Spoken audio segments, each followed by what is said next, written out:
Hello everyone, welcome to English and you classes. स्वागत है आप सभी लोगों का फिर से आज के इस नए वीडियो में। और आज हम लोग फिर से बात करने वाले हैं डू एज डायरेक्टेड। इन एग्जाम में आने वाले वो सारे सवाल जहां पर सवाल कहीं से भी आ जाता है। सवाल आपका एक्टिव वॉइस में से हो सकता है, सवाल आपका हो सकता है पैसिव वॉइस में से, और बहुत सारे ऐसे ग्रामेटिकल कॉन्सेप्ट्स होते हैं, कभी नेगेटिव तो कभी पॉजिटिव, कभी एज सुन एज का सेंटेंस होता है तो कभी नो सुनर देन को लेकर सवाल आ जाते हैं। वैसे इंडिविजुअल जब हम लोग प्रैक्टिस करते हैं तब हमें पता नहीं चलता है, क्योंकि तब उस समय हम वही टॉपिक पढ़ रहे होते हैं। लेकिन जब हमारे सामने बंच ऑफ क्वेश्चंस आते हैं जो कि अलग अलग टॉपिक से लिए हुए होते हैं तो हमारा दिमाग भ्रमित हो जाता है और we face the state of confusion. तो आज ऐसा नहीं होगा। हम लोग 20 सवाल आपके लिए ऐसे लेकर आए हैं जो कि मिक्स्ड हैं और डू एज डायरेक्टेड के फॉर्म में हम लोग आज सारे सवाल यहां पर करने वाले हैं। इनके पीछे कॉन्सेप्ट्स क्या होते हैं, किस तरह से इनको सॉल्व किया जाता है, जब पहली बार सवाल आपके सामने आता है तो क्या मानसिकता आपको रखना है, इन सभी सवालों पर हम लोग बातचीत करेंगे। तो बने रहिए आप लोग वीडियो में पूरे हमारे साथ में। दूसरी बात, अगर आप लोग नए हैं और पहली बार आप चैनल पर आए हैं तो चैनल को सब्सक्राइब करना है, लाइक बटन को हिट करना है, साथ में इसे शेयर कर देना है अपने उन सभी दोस्तों के साथ में जो इंग्लिश सीखने के लिए हमेशा तैयार रहते हैं। तो आइए शुरू करते हैं और हम लोग बात करते हैं। यहां पर इस सेशन में हम लोग बात कर रहे हैं इंग्लिश ग्रामर वर्कशीट की, डू एज डायरेक्टेड। 20 सवाल यहां पर होंगे और इन सवालों के क्या जवाब होंगे पहले आपको मौका दिया जाएगा, यानी कि आप अपने मन में सोच सकते हैं। और किसी भी प्रकार के ऐसे डाउट के लिए यहां पर कमेंट सेक्शन आपका ऑन रहेगा, आप कमेंट में लिख सकते हैं आपके सारे जवाब। तो बिना किसी देरी के आइए शुरू करते हैं। यहां पर सबसे पहला हमारा सवाल है, द न्यूज सरप्राइज्ड एवरीवन, और दिया हुआ है to change the sentence voice. इसका मतलब यह होता है, जब भी सेंटेंस दिया होता है चेंज द वॉइस, तो इसका मतलब है कि आपको सेंटेंस अगर पैसिव वॉइस में तो एक्टिव में करना है, और अगर एक्टिव वॉइस में आपका सेंटेंस दिया हुआ है तो आपको उसे चेंज करना होता है पैसिव वॉइस में। फिलहाल द न्यूज सरप्राइज्ड एवरीवन ये एक सेंटेंस है और ये एक्टिव वॉइस वाला सेंटेंस है। अगर हम इसे पैसिव करने जाते हैं तो हमारा, अच्छा सबसे पहले हम बात करते हैं कि ये किस टेंस में है। तो आप देखोगे द न्यूज सरप्राइज्ड एवरीवन ये सिंपल पास्ट टेंस में है, और सिंपल पास्ट टेंस का जो फॉर्मूला होता है वो क्या होता है, पिछली बार भी मैंने आप लोगों को बताया था, फिर से एक बार यहां पर आप लोगों को एक्सप्लेन कर देता हूं कि जब आपका सेंटेंस सेकेंड फॉर्म में होता है और आप उसे पैसिव वॉइस में कन्वर्ट करते हैं तो आपका जो फॉर्मूला है वो निकल कर आता है वॉज वर्ब प्लस वर्ब की थर्ड फॉर्म, यानी कि सब्जेक्ट की जगह पर ऑब्जेक्ट आ जाएगा, ऑब्जेक्ट की जगह पर सब्जेक्ट आ जाएगा, बाय लगाना होगा और फॉर्मूला आपका हो जाएगा वॉज वर्ब प्लस डन। कैसे? द न्यूज सरप्राइज्ड एवरीवन, तो हमारा सेंटेंस शुरू होगा एवरीवन से। हम लिखेंगे everyone was surprised by the news. क्या हो जाएगा? It will be really very easy. हम लोग लिखेंगे everyone was surprised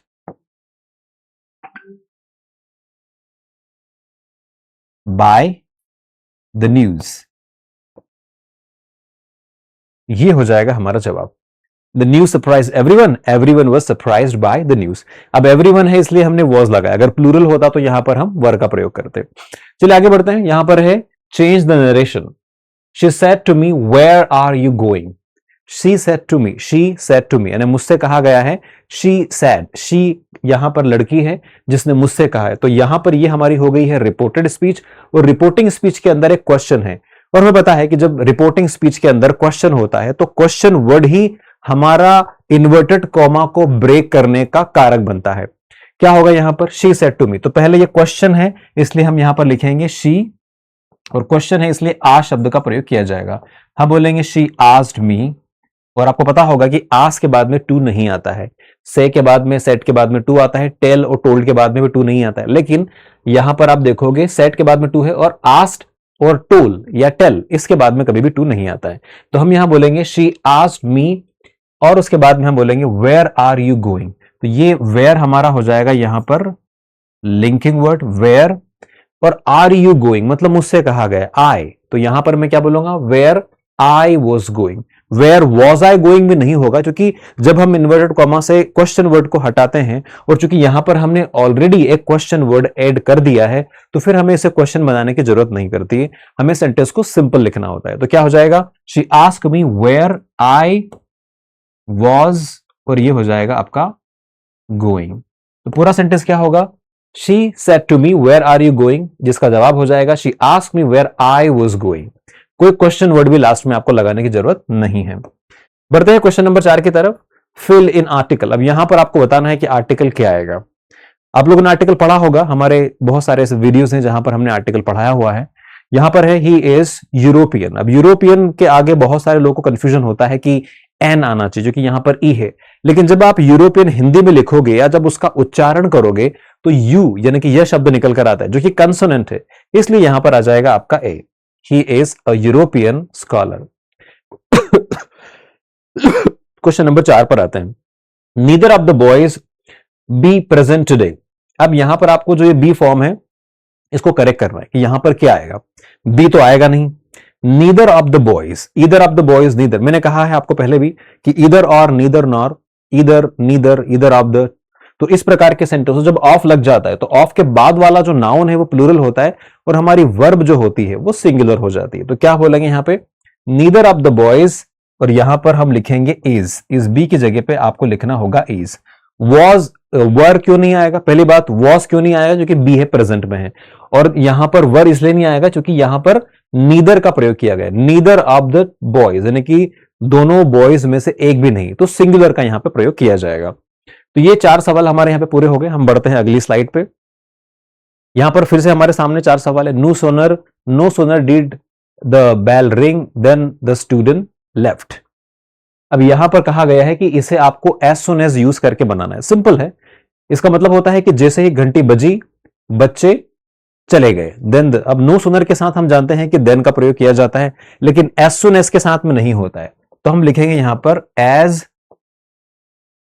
soon as the bell। अब रिंग यहां पर है तो हम यहां पर करेंगे रैंग, क्योंकि ये पास्ट में है। इन्होंने डीड का प्रयोग किया इसलिए रिंग लगाया। अब हमारे पास डीड नहीं है। As soon as the bell rang, क्यों? रिंग के 3 फॉर्म होते हैं, रिंग, रैंग और रंग। तो क्या हो जाएगा, as soon as the bell rang, और कॉमा के बाद में हम लिखेंगे, यहां पर कॉमा लगाएंगे और फिर लिखेंगे द स्टूडेंट लेफ्ट, यानी कि जैसे ही घंटी बजी सारे स्टूडेंट चले गए। कॉमा लगाना है आपको, यहां पर देन, सो या कुछ भी अलग से लगाने की जरूरत नहीं है, सिंपल है। बढ़ते हैं क्वेश्चन नंबर 4 की तरफ। Rewrite using model. अब आपको यहां पर इस सेंटेंस को मॉडल में तब्दील करना है। क्या है, you are oblige to obey traffic rules. अब ट्रैफिक रूल्स पालन करना बहुत जरूरी जिम्मेदारी होती है। तो यहां पर हमारे सामने 2 शब्द है, शुड या फिर मस्ट। हम लोग मस्ट का प्रयोग करें, क्योंकि ये एक मस्ट किए जाने वाला काम है। तो यहां पर हम सेंटेंस में क्या बोलेंगे, यू मस्ट, और क्या है फिर, ओबे। ओबे का मतलब होता है पालन करना। You must obey traffic rules. तो यहां पर हम लिखेंगे ट्रैफिक, डबल एफ आएगा,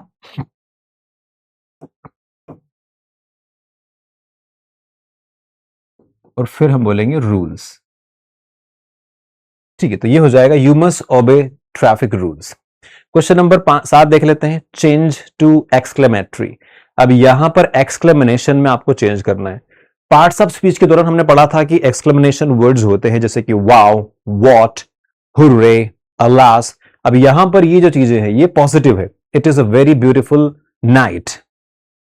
तो कैसे बोलेंगे आप, देखिए बहुत सारे तरीके। मैं एक यहां पर लिखता हूं, सिंपल आप लिखोगे यहां पर what a beautiful night it is, और फिर यहां पर आ जाएगा आपका एक्सक्लेमेशन मार्क। तो सिंपल आप बोलोगे what a beautiful night it is, यानी कि आप बोल रहे हैं कि कितनी सुंदर नाइट है। तो what a beautiful night it is, ये इसका हो जाएगा जवाब। Identify the parts of speech. अब अगर आपको यहां पे कहा जाए कि she spoke in a gentle voice, ये हमारा नाउन हो गया है, वॉइस। और नाउन को पर्टिकुलराइज करने या नाउन को स्पेसिफिक करने के लिए जिस वर्ड का प्रयोग किया जाता है वो होता है हमारा क्या, एडजेक्टिव। तो ये हो जाएगा, जेंटल हो जाएगा हमारा एडजेक्टिव। ये स्लाइड में 4 क्वेश्चन भी हमारे पूरे हुए। हम लोग बढ़ते हैं अगले सेट में, जो कि सेट नंबर 3 है। यहां से पे 9 से 12 के क्वेश्चन होंगे। Fill preposition. She has been living here, और 2018 यहां पर दिया हुआ है। हमें पता है कि सिंस और फॉर 2 शब्द यहां पर आएंगे।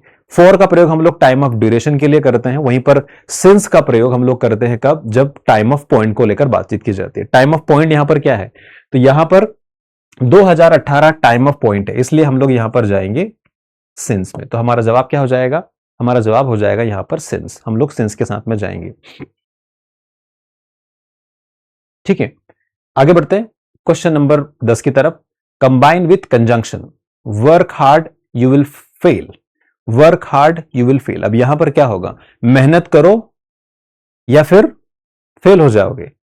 तो work hard you will fail, work hard you will fail, यानी कि मेहनत करो या फिर फेल हो जाओगे। तो यहां पर सिंपल हम लोग यूज करेंगे सिर्फ और शब्द का, हम लोग बोलेंगे वर्क हार्ड और यू विल फेल, यानी कि मेहनत करो अदरवाइज तुम फेल हो जाओगे। बढ़ते हैं आगे, हमारा अगला क्वेश्चन यहां पर है चेंज इनटू पेसिव। अब पेसिव वॉइस में आपको चेंज करना है। हु ब्रोक दिस विंडो, ये खिड़की किसने तोड़ी। तो हु जब होता है तो हमें उसे चेंज करके लिखना होता है बाय हुम। क्या हो जाता है, बाय हुम। तो यहां पर हम लिखेंगे बाय हुम, और यहां पर ये है ब्रोक सेकंड फॉर्म है, यानी कि हम लोग बात कर रहे हैं सिंपल पास्ट टेंस को लेकर। सिंपल पास्ट टेंस जब होता है तो हम लोग was were plus third form use करते हैं। तो यहां पर हमारा हो जाएगा बाय हुम वॉज, और फिर हम बोलेंगे क्या, this window. By whom was this,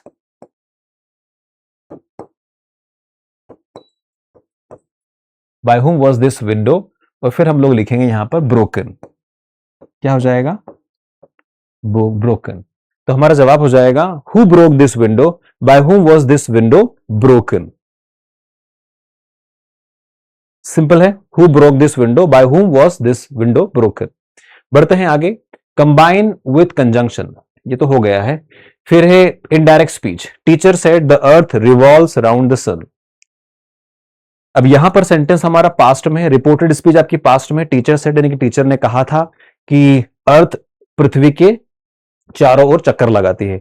अब चूंकि यहां पर हम बात कर रहे हैं यूनिवर्सल ट्रूथ को लेकर, यानी कि जो हम बता रहे हैं वो एक सार्वजनिक सत्य है, और जब बात होती है सार्वजनिक सत्य की तो वहां पर हम लोग यूज करते हैं क्या, सिंपल, मतलब कि प्रेजेंट सिंपल ही आएगा। तो कुछ नहीं करना है आपको, यहां पर सिर्फ आपको बोलना है the teacher said that the earth revolves round the sun. ये एक फैक्ट है, और फैक्ट वाले चीजों में कभी भी किसी प्रकार का बदलाव नहीं किया जाता है, ये वैसा ही रहेगा।